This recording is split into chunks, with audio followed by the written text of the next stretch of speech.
evening again from Audible Elegance here in Cincinnati, Ohio, just a few doors north of the Montgomery Inn.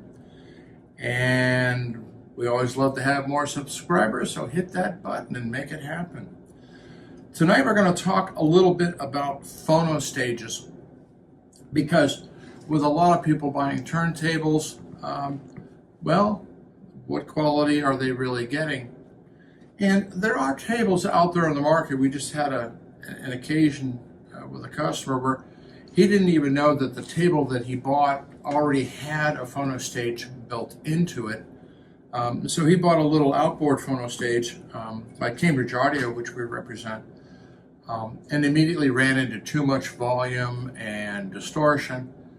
And we didn't sell him the turntable. This is something he got in mail order, so we don't know what quality it is, but usually those budget tables are of mediocre quality at best, but at least they get to spin LPs. Which I'll digress for a second. They're either called records or they're called LPs. They're not called vinyls, just like you don't have sheets. Vinyl, yes, that's a plural, that covers everything. But spin it is all certainly what we want you to do. Now, the first thing, if you're mail ordering a turntable, do take the time to pull the owner's manual out and to look at how they want you to connect it, because there will be your opening clues as to whether it has a phono stage built into it or not to get you in the game.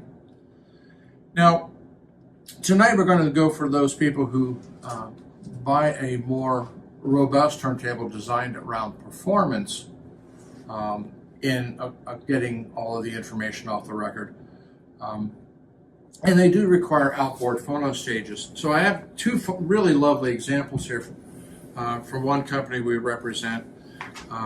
We also have a lovely phono stage from Bryston, which is extremely well respected, amongst others. This is Riga. And we have the Cambridge, and they run a whole price range and from other manufacturers. They can run a price range of, a couple $100 like the Riga to multi-thousands of dollars. And, the first question is, well, gee, what makes them all different?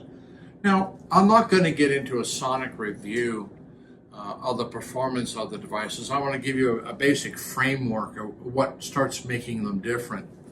And oftentimes when you're dealing with little phono stages like this, they may add a level control like this. This one actually has a USB output, which is very nice.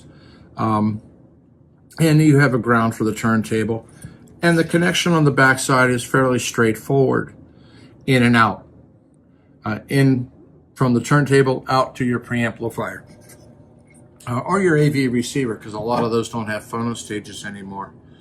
But what's more important to take quick note of is the fact that the chassis being so small, they have no ability to build any sort of robust power supply in it.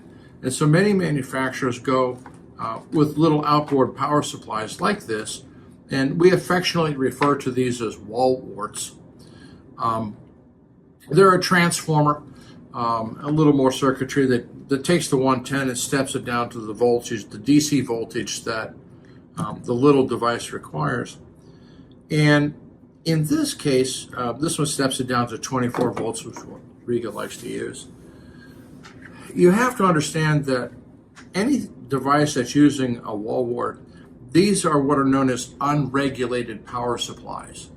So any fluctuation in the currents of the house can well affect the performance, sonic performance of your phono stage, which, during the summer, you've got really a lot of heavy demand on electricity.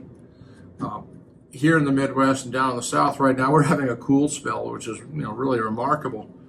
But folks out there in California or Texas, which is getting just blistered in heat, there's a lot of people pulling the air. So, rather than getting 110 or 120 from the wall, they may only be getting 103, 104.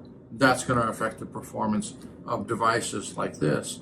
So you get into more robust units, and the first thing that happens with the more robust units is they build an inboard power supply that is regulated so that the voltage and the current supplied to the circuitry inside the unit itself remains as constant as they can make it within the design.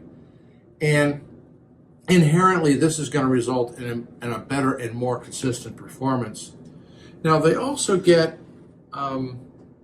fascinating in that recognizing that these better units are being sold to people with better turntables, they want to take it to the next level. So while you have the input and output, you also have what are known as loading characteristics, which are done by the little dip switches. So based upon the cartridge that you're using, you actually adjust the performance of this to work optimally with the cartridge that you're using. They also have a tendency within the chassis themselves to use more effective shielding to the Phono circuitry because you're dealing with a very weak signal. This is pretty much folded metal, and that's it. They can be silver, black, you name the color, but the fundamentals are still pretty much the same. Let me come around, I'll point to a few things on this.